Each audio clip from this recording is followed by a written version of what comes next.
Hello and welcome to my algorithm series in Python. In this video, I'm going to show you how I solve the maximum number of consecutive ones problem.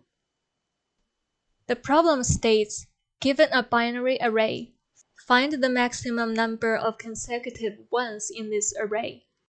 Now, let's see a concrete example. We have the following array with numbers zeros and ones.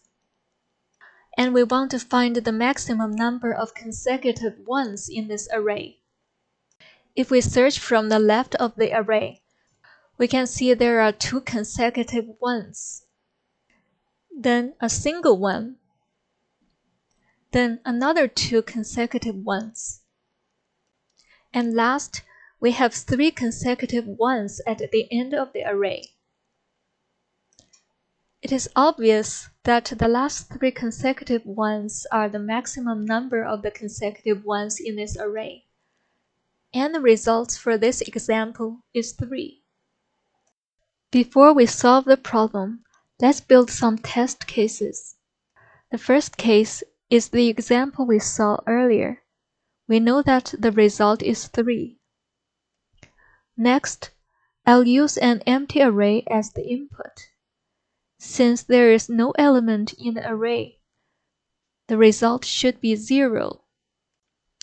Then I add a case with all ones, and another case with all zeros. Next, a case where the maximum number of consecutive ones appears more than one places in the array. And last, a case where the maximum consecutive ones happen at the beginning of the array.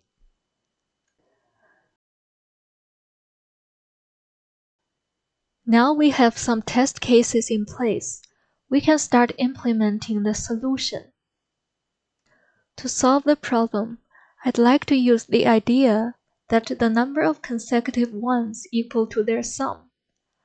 For example, the sum of 3 consecutive ones equals 3, and the sum of 4 consecutive ones equals 4. To start, we define a variable currentMax and set its value to 0.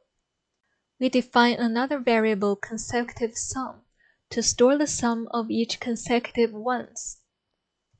Then we will start searching from the beginning of the array. When we find the first one, we start summing up the numbers until we find a 0. If the sum is greater than the currentMax, we will replace the currentMax with the consecutive sum and set the consecutive sum back to 0. Then we'll repeat this process until we reach the end of the array. We will need to compare the currentMax against the last consecutive sum again, and replace the currentMax if the last consecutive sum is greater.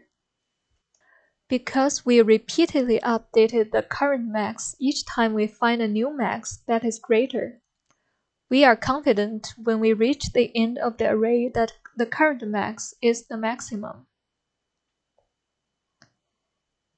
Then we can return the currentMax as our final answer. We can test the solution by running the test cases in the IDE and see all the test cases passed. Because we iterated over the array once, the time complexity of the solution is O of n, and the space complexity is O of 1. This is my solution to the problem. If you have another solution and would like to share, please leave me a comment. Thanks for watching and see you next time.